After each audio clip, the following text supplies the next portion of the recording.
கிறிஸ்தியசுவின் அன்பு நெஞ்சங்களே, இனிய டிஆர்டி தமிழொலி வானொலி உறவுகளே, உங்கள் அனைவருக்கும் இனிய வணக்கம்.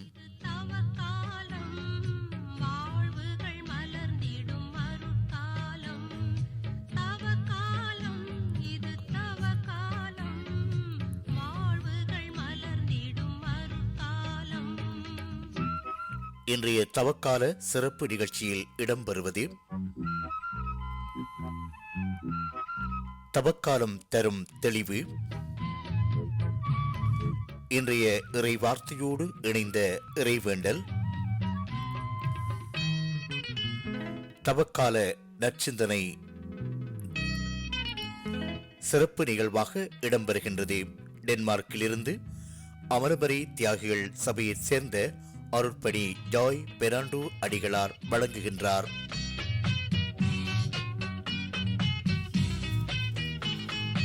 சிலுவை பாதையில் அன்னை மரியாளின் உடனிருப்பு, அன்னையின் வேதனை நிறைந்த உள்ள கிடக்கைகளை உங்கள் கண்முன் காவியமாக படைக்கின்றார். இந்த சிந்தனை அடங்கிய தொடரினை நீங்கள் பக்தியோடு கேட்டு பயணிக்க உங்கள் அனைவரையும் அன்போடு அழைக்கின்றோம்.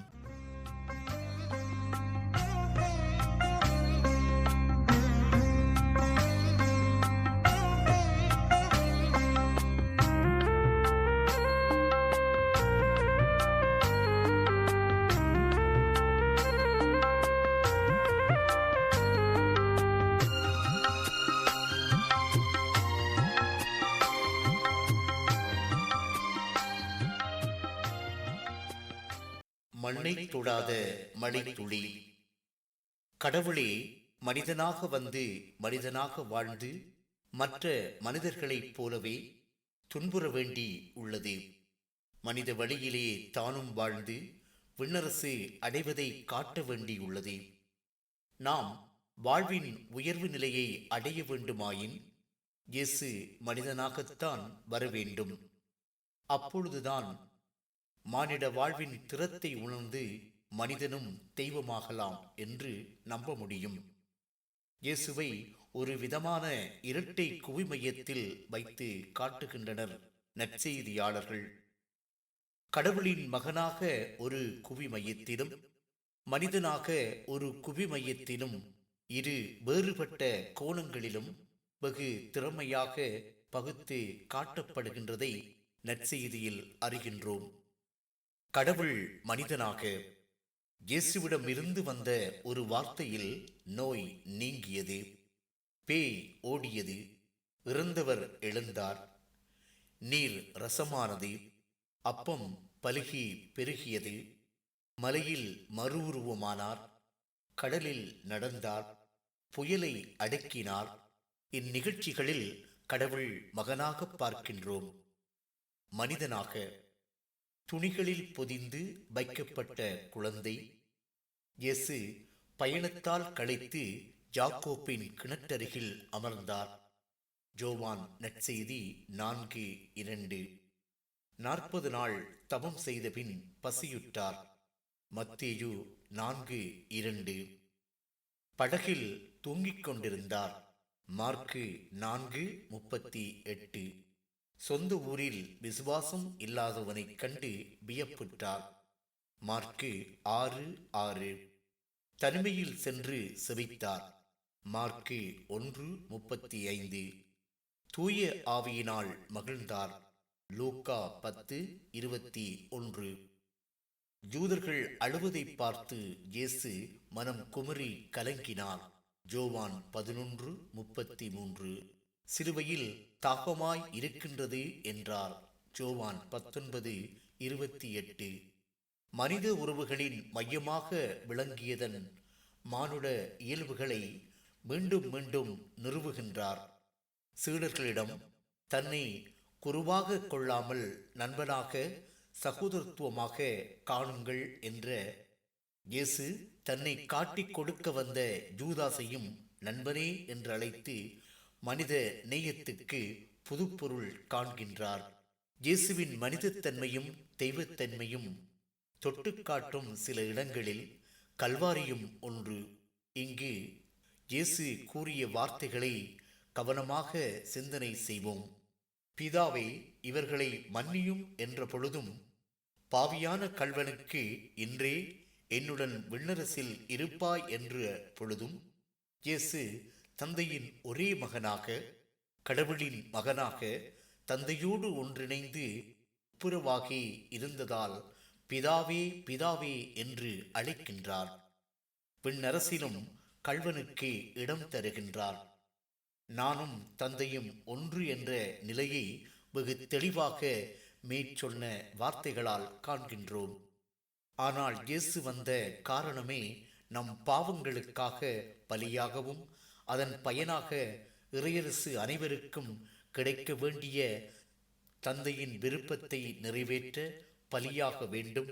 பாவ நிழலில் சூழ்ந்த மனிதனாக பலியாக வேண்டும். இயேசுவோ மாசற்ற நிலையில் அல்லவா உள்ளார். இயேசு பாவங்களுக்கு பலியாக பாவங்களை ஏற்றுக்கொள்ளும் நிலையை எங்கு காண்கின்றோம்? இயேசு தலையில் எண்ணெய் ஊற்றி அபிஷேகம் செய்யும் பொழுது தன்னை அடக்கம் பண்ணுவதற்கான அடையாளம் என இயேசுவின் வாய் மொழியாக காண்கின்றோம். அதைப்போல் பாவங்களை ஏற்ற நிலையை எங்கு காண்கின்றோம்? இங்கே ஒன்றை கவனியுங்கள். மாற்கு நற்செய்தியும் மத்தேயு நற்செய்தியும் வெகு தெளிவாக கூறுகின்றார்கள். மத்தேயு 27:46, மாற்கு 15:35.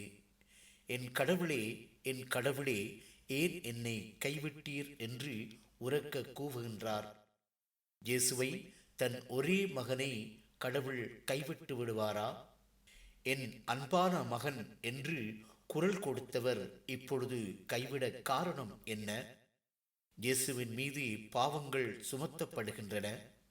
உலகின் பாவங்கள் உலகின் ஒளி மீது சுமத்தப்படுகின்றது. பாவ இருள் சூழ்கின்றது. 2 நற்செய்திகளும் கடவுள் கைவிட்ட அனுபவத்தை கூறும் பொழுதே ஒரு நற்செய்தியையும் குறிப்பிடுகின்றார்.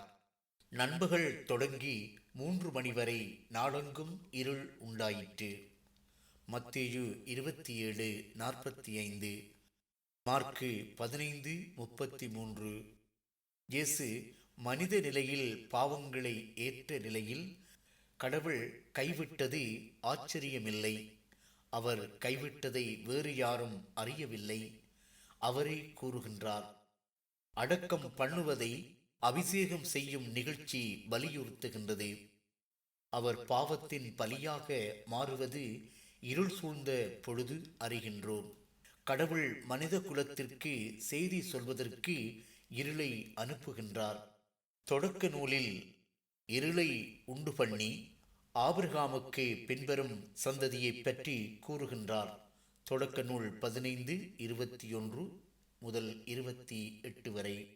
இஸ்ரேலரை காப்பாற்ற மோய்சன் வழியாக எகிப்து தேசம் எங்கும் 3 நாள் இருள் உண்டாயிற்று. விடுதலை பயணம் 11:22. இருள் பரவியதின் மூலமாக இயேசு பாவங்களை ஏற்றுக்கொள்வதையும் தந்தையும் அதனால் கைவிடப்பட்டதையும் காண்கின்றோம். கல்வாரியில் இந்த இடத்தில் உள்ள நுட்பத்தை காண வேண்டும். யூதர்களுக்கு மன்னிப்பு கேட்கும் பொழுது பிதாவே பிதாவே என்று கூறுகின்றார். கைவிடப்படும் பொழுது கடவுளே கடவுளே என்று கதறுகின்றார். மீண்டும் தன் ஆவியை சமர்ப்பிக்கும் பொழுது தந்தையே, உமது கையில் என் ஆவியை ஒப்படைக்கின்றேன் என்று கூறுகின்றார். இயேசு ஏன் என்னை கைவிட்டீர் என்று தந்தையிடம் 2 முறை கூறுகின்றார். ஏன் 2 முறை? இயேசு கடவுளின் மகனாக மனிதனாகவும் வந்ததால் மனித பாவத்தை ஏற்றவுடன் கடவுளின் மகனை கைவிடுகின்றார். மனித நிலையில் வாழும் இயேசுவையும் கைவிடுகின்றார். இயேசு பாவம் தொடாத மனிதன். பாவம் அவர் மேல் சுமர்த்தப்பட்டது. இயேசு மண்ணை தொடாத மழைத்துளி.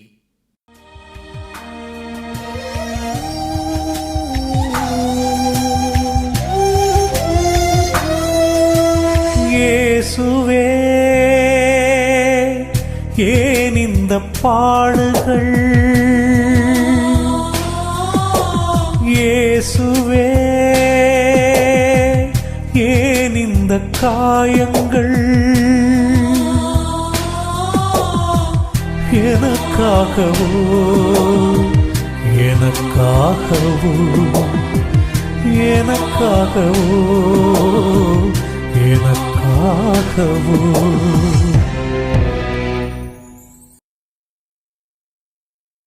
முதல் வாசகம். மக்களுக்கு தீங்கிழைக்கும் எண்ணத்தை மாற்றிக்கொள்ளும். விடுதலை பயண நூலிலிருந்து வாசகம். அதிகாரம் 32, இறைவசனங்கள் 7-14 வரை. அந்நாள்களில் சீனாய் மலையில் ஆண்டவர் மோசேயை நோக்கி, இங்கிருந்து இறங்கிப் போ. நீ எகிப்திலிருந்து நடத்தி வந்த உன் மக்கள் தங்களுக்கு கேடு வருவித்துக் கொண்டனர். நான் கட்டளையிட்ட நெறியிலிருந்து இதற்குள்ளாகவே விலகி அவர்கள் தங்களுக்கென ஒரு கன்றுக்குட்டியை வார்த்து கொண்டார்கள். அதற்கு வழிபாடு செய்து பலியிட்டு, இஸ்ரவேலே, எகிப்து நாட்டினின்று உன்னை நடத்தி வந்த தெய்வங்கள் இவையே என்று கூறிக்கொள்கிறார்கள் என்றார். மேலும் ஆண்டவர் மோசேயிடம், இம்மக்களை எனக்கு தெரியும், வணங்கா கழுத்துள்ள மக்கள் அவர்கள். இப்போது என்னை விட்டுவிடு. அவர்கள் மேல் என் கோபக்கனல் மூண்டிருப்பதால் நான் அவர்களை அழித்தொழிக்கப் போகிறேன். உன்னையோ பேரினமாக்குவேன் என்றார். அப்போது மோசே தம் கடவுளாகிய ஆண்டவர் முன் மன்றாடி, ஆண்டவரே, மிகுந்த ஆற்றலோடும் வலிமை மிகு கரத்தோடும் நீர்தாமே எகிப்து நாட்டிலிருந்து கொண்டு வந்த மக்களுக்கு எதிராக கோபம் மூள்வது ஏன்? மலைகளில் அவர்களை சாகடிப்பதற்கும் மண்ணிலிருந்து அவர்களை அழித்தொழிப்பதற்குமாக வஞ்சகமாய் ஆண்டவர் அவர்களை கூட்டிச் சென்றார் என்று எகிப்தியர் சொல்ல இடம் தருவானேன்? உமது கடுஞ்சினத்தை விட்டுவிட்டு மக்களுக்கு தீங்கிழைக்கும் எண்ணத்தை மாற்றிக்கொள்ளும். அடியாராகிய ஆபிரகாமையும் ஈசாக்கையும் இஸ்ரவேலையும் நினைந்தருளும். நான் உன் வழிமரபினரை விண்மீன்கள் போல் பெருகச் செய்வேன். நான் வாக்களித்த இந்நாடு முழுவதையும் உன் வழிமரபினருக்கு அளிப்பேன். அவர்கள் அதை என்றென்றும் உரிமை சொத்தாக்கிக் கொள்வர் என்று நீராகவே அவர்களுக்கு ஆணையிட்டு அறிவித்துள்ளீரே என்று வேண்டிக் கொண்டார்.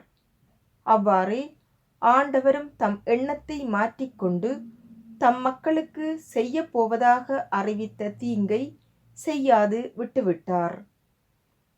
இது ஆண்டவரின் அருள்வாக்கு. இறைவா, உமக்கு நன்றி. திருப்பாடல் 106.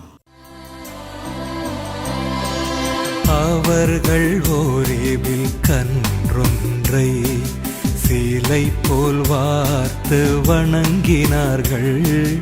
அவர்கள் ஓரேபில் கன்றொன்றை சீலை போல் வார்த்து வணங்கினார்கள். இறையும்மை மறந்து நிறைவாழ்வை இழந்து காளையின் உருவத்தை வணங்கினார்கள்.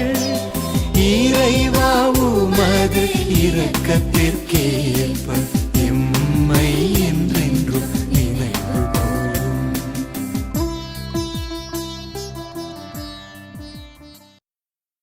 நற்செய்தி வாசகம்.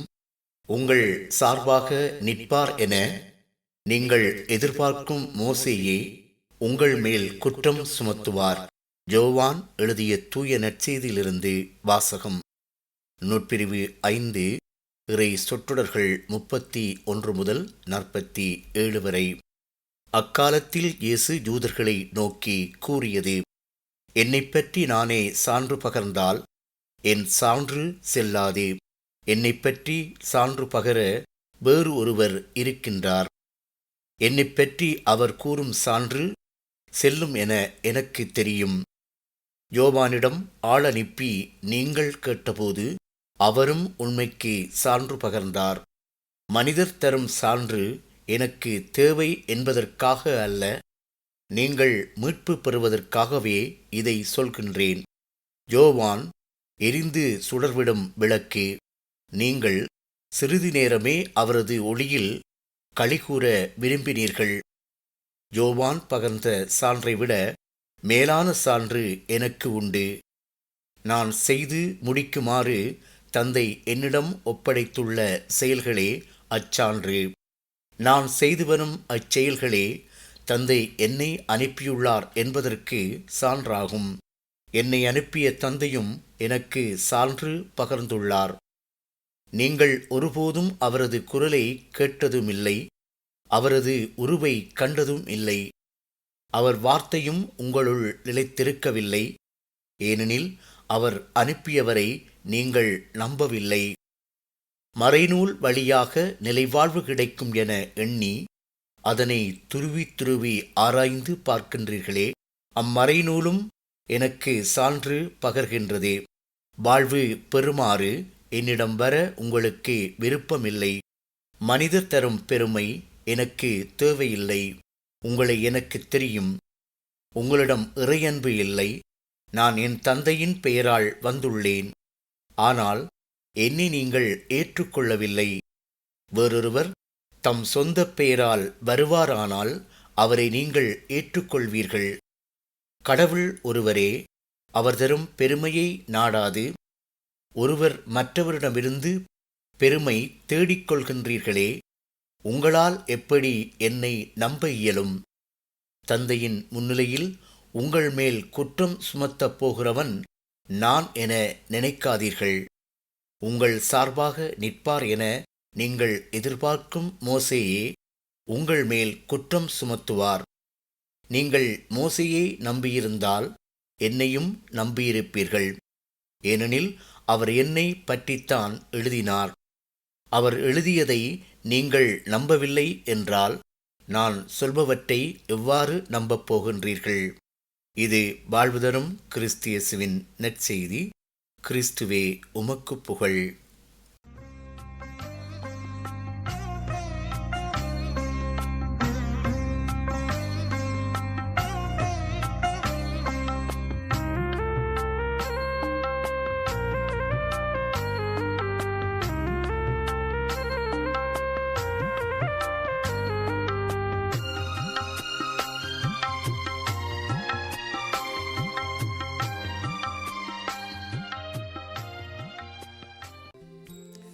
கருணையின் இறைவா, உமது அளப்பரிய அன்பினால் எம்மை பாதுகாத்து வருகின்றீர். இந்த உலகில் நோயின் அச்சமும் ஆதிக்க சக்திகளின் அச்சுறுத்தலும் மனித வாழ்வை மன அழுத்தங்களுக்கு இட்டுச் செல்கின்றது. நம்பிக்கையற்ற தன்மையை உருவாக்குகின்றது. நாம் உம்மில் கொண்ட நம்பிக்கையினால் திடங்கொண்டு வாழ்ந்தாலும் அச்ச உணர்வுகள் எம்மையும் சோதனைக்கு உட்படுத்துகின்றது. இந்த சூழ்நிலைகளிலிருந்து எம்மை பாதுகாக்கும்படியாக உம்மை மன்றாடுகின்றோம். ஆழமான நம்பிக்கையினால் உம்மோடு எப்போதும் இணைந்திருந்து உலக சவால்களை எதிர்த்திருக்க உமது அருளையும் ஆற்றலையும் தரும்படியாக உம்மை மன்றாடுகின்றோம். நாம் பிறர் மீது ஆதிக்கம் செலுத்துவதையும் கட்டளைகள் இடுவதையும் விரும்புகின்றோம். ஆனால் நீரோ எம்மை பணிவிடை புரிபவர்களாகவும் பிறருக்கு நம்மை முழுமையாக கொடுப்பவர்களாகவும் அழைக்கின்றீர். இறைவா, இந்த தவக்காலத்தில் நோன்பினாலும் பிறருக்கு உதவுவதாலும் சிவவாழ்வில் நிலைத்திருப்பதாலும் எம்மை உருமாற்றும்படியாக உம்மை மன்றாடுகின்றோம். உண்மையான நோன்பு எமக்கென வாழாது பிறர்க்கென வாழும் பண்பையே எம்மில் வலுப்படுத்துவீராக.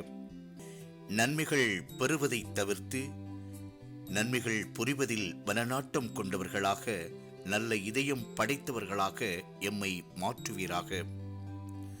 உலகின் ஒளியாக விளங்கும் உம்மை பின்தொடர வழிகாட்டும் அன்பு தெய்வமே, உம்மை போன்று அடுத்தவரை வாழ வைக்க, சுயநலங்களை மறுத்து பொது நலங்களோடு பயணிக்க இந்த தவக்காலத்தை அருளின் காலமாக மாற்ற வேண்டுமென்று எங்கள் ஆண்டவரும் இயேசு கிறிஸ்துவின் வழியாக உம்மை மன்றாடுகின்றோம்.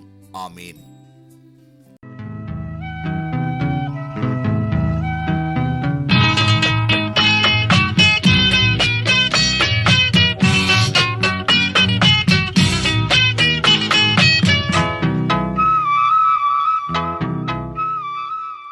தவக்கால நற்சிந்தனை. டென்மார்க்கிலிருந்து அமரபரி தியாகிகள் சபையைச் சேர்ந்த அருட்பணி ஜாய் பெராண்டோ அடிகளார்.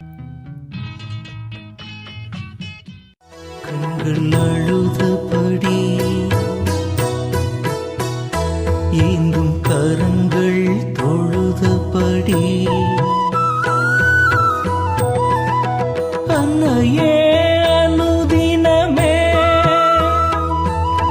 மாந்தர் சரணம் உன் பதமே. சிலுவையில் தொங்கும் என் மகனே, அன்பான தாய்மரியே, உமது அன்பு மகனின் கொடூரமான மிருகத்தனமாக தாக்கப்பட்ட இந்த அவல நிலை, அவர் தாக்கப்பட்டு சிலுவையில் தொங்கும் இந்த காட்சியை நீங்கள் மிகுந்த வியாகுலத்தோடு அதை பார்த்திருக்கிறீங்க. உங்களுக்கு நன்றாக தெரியும் சிலுவையின் மகிமை, சிலுவையின் சக்தி, தீமைகளை அழிக்கவும் அதை நம்பிக்கையோடு உற்று நோக்குகிறவர்கள் அனைவரையும் உம் மகன் தன்பால் ஈர்த்து கொண்டு விடுதலை தருவார் என்ற பேருண்மையை எங்களுக்கு விளங்கப்படுத்தி இருக்கிறீங்களம்மா. எங்களுக்காகவும் நீங்கள் உங்களுடைய மகனை மன்றாடுங்கள். சிலுவை அடியில் உங்களோடு நானும் ஒருத்தியாக நின்று பார்த்து அந்த விடுதலையை பெற்று அனுபவிக்க மன்றாடுங்கள். சிலுவை தண்டனை, இந்த சாவு, இது ஒரு ரோமை கலாச்சாரம் அல்ல, இது ஒரு பாரசீக கலாச்சாரம். இந்த பாரசீக கலாச்சாரத்தை ரோமியர்கள் தங்களுடைய கலாச்சாரத்திலே அவர்கள் உள்வாங்கி கொண்டார்கள்.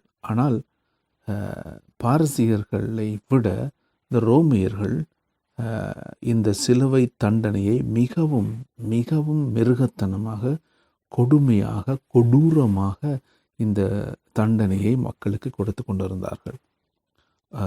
ஒரு தடவை 66,000 யூதர்களை கொல்லுவதற்காக சிலுவையிலே அறைந்து அவர்களை ஊர் முழுவதுமாக, ஊரெல்லாம் அந்த யூதர்களையும் கைதிகளையும் ஊரெல்லாம் சிலுவை முழுவதுமாக அறைந்து நாட்டினார்கள். சில பேர் அந்த சிலுவையில் ஒரு நாள், 2 நாள், இல்லாட்டி 3 நாள், இல்லாட்டி 5 நாள் என்று சொல்லி அவருடைய உடலின் தன்மைக்கு ஏற்ப, சக்திக்கு ஏற்ப அவர்கள் தொங்கி இறந்த பதிவுகள் கணக்கு இருக்கிறது. ஆகவே சில பேர் அற உயிரோட தொங்கி கொண்டிருக்கிற பொழுது கழுகுகளும் காகங்களும் மற்ற பறவைகளும் அவங்கள கொத்தி பாதியும் சாப்பிட்டு அவங்களுடைய உடலெல்லாம் பித்தெடுக்கிற அந்த காட்சிகளும், அந்த வீதி ஊடாக மக்கள் நடந்துடும். பொதுவாக அந்த காலங்களில் இந்த கதறல்கள், மரண ஓலங்கள் எல்லாம் அந்த நேரத்தில் நடந்திருக்கிறது.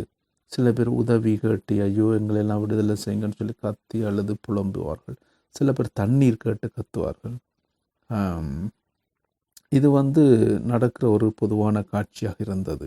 அந்த 6,000 யூதர்களை கைதிகளாக பிடித்து அவர்கள் சித்திரவதை செய்து சிலுவையில் அறைந்த பொழுது, ஆகவே இந்த தாய்மார்கள் தங்களுடைய பிள்ளைகளை அந்த ரோட்டால் கூட்டிகிட்டு போகிற பொழுது, சின்ன பிள்ளைங்களை ரோட்டால் கூட்டிகிட்டு போகிற பொழுது அவங்களுடைய கண்களை மறைத்து அவங்கள தலையை மூடிக்கொண்டு தான் அதெல்லாம் பார்க்கக்கூடாதுன்றதுக்காக கூட்டிக் கொண்டு போகிற சந்தர்ப்பங்கள் கிணக்க நிறைய இருந்திருக்கிறது.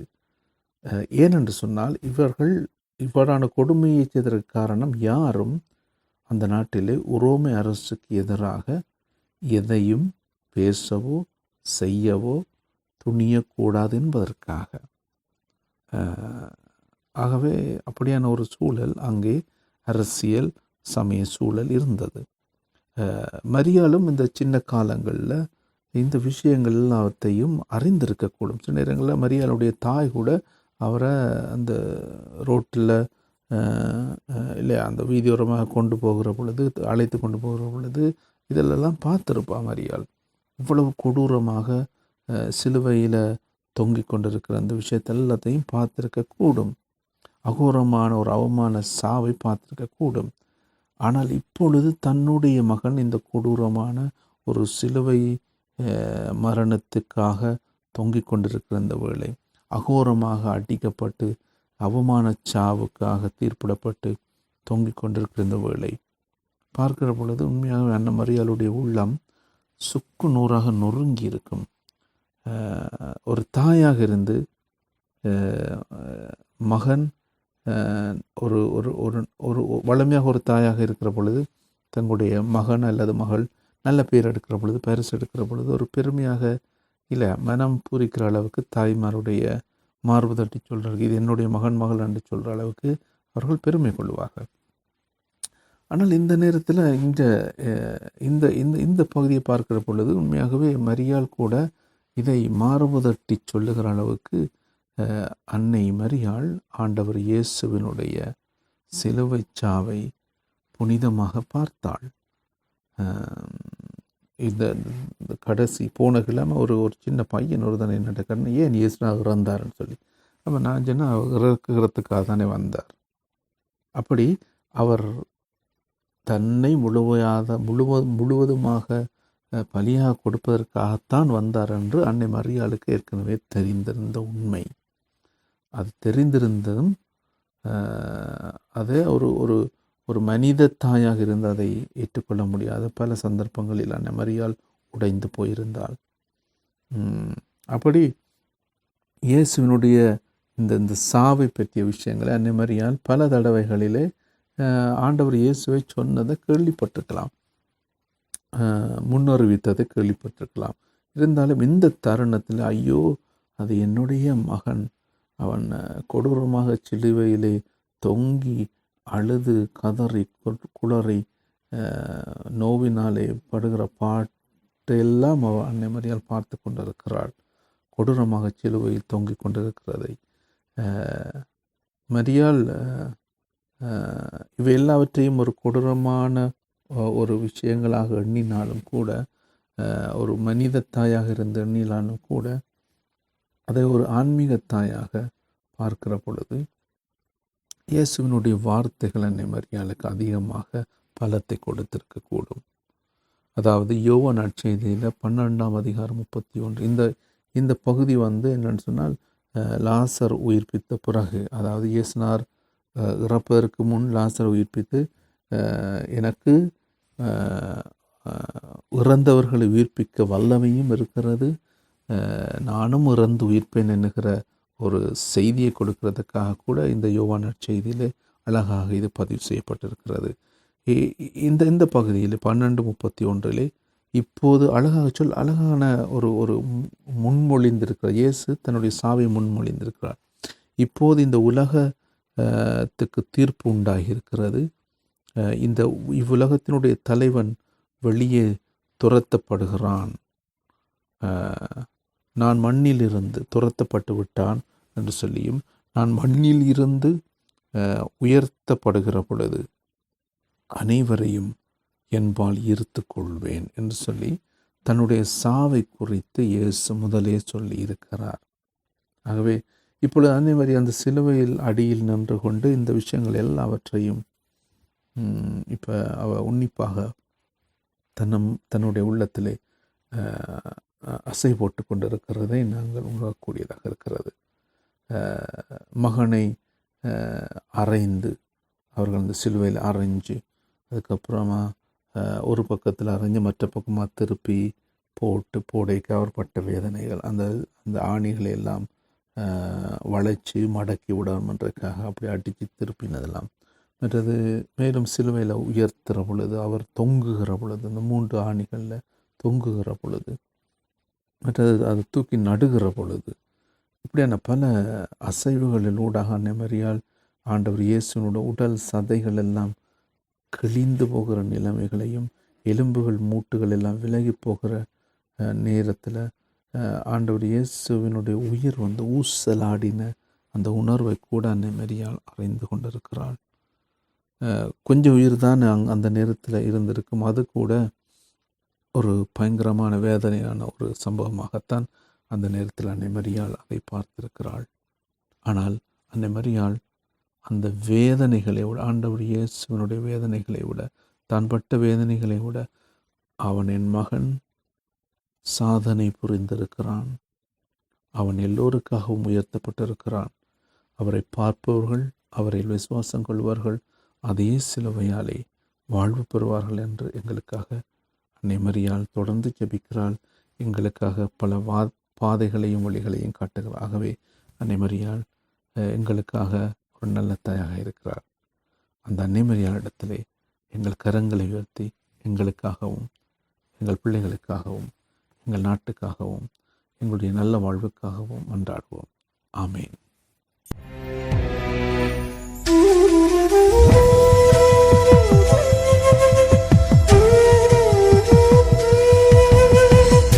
மன்னன் பிளாத்துவா அநியாய தீர்ப்பு, மாசற்ற சிம்மரிக்கு அவமான தீர்ப்பு. மன்னன் பிளாத்துவா அநியாய தீர்ப்பு, மாசற்ற செம்மறிக்கு அவமான தீர்ப்பு. எனக்காகவோ எனக்காகவோ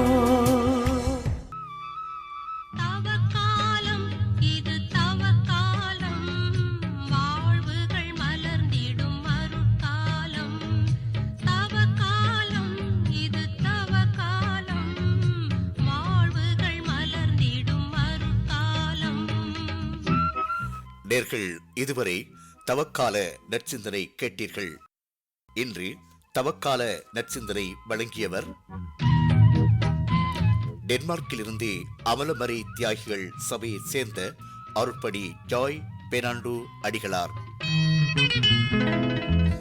அருட்பணி ஜாய் பெர்னாண்டோ அடிகளாருக்கு எமது மனமார்ந்த நன்றிகளை தெரிவித்துக் கொள்கின்றோம்.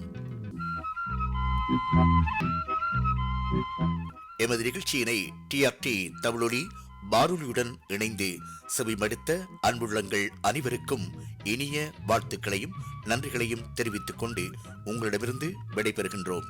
நன்றி, வணக்கம் அன்பு நெஞ்சங்களே.